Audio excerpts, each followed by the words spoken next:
to this morning's 98.3 TRY Social Dilemma. Okay. Is it okay to give exercise equipment as a Christmas gift? Here's what Alan says. Okay. I'm married to a wonderful woman who I love just the way she is. However, she's always talking about wanting to exercise more and how she hardly goes to the gym at all because she still fears COVID.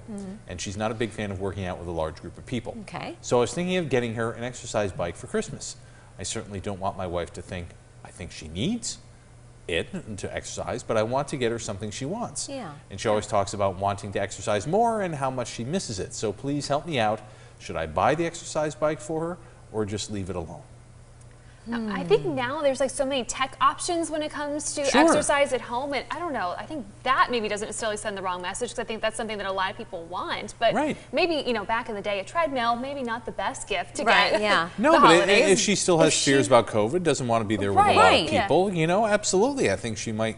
I think she You would know, love it, she'd but enjoy it, yeah. you know, sometimes I think it's okay to kind of hint at it and see what they think. Yeah, kind of feel her out first, Right, right? Yeah. just a little bit maybe, and Absolutely. then you feel more confident in it. But I Yeah. think she seems like she wants to exercise more at home. I say go for it. Sure. Yeah. Yeah. All right, We so won't let us tell know her. what you think. Go to news10.com, look for the Facebook post, link to the Facebook post, leave some comments, and we'll share them coming up in just a bit.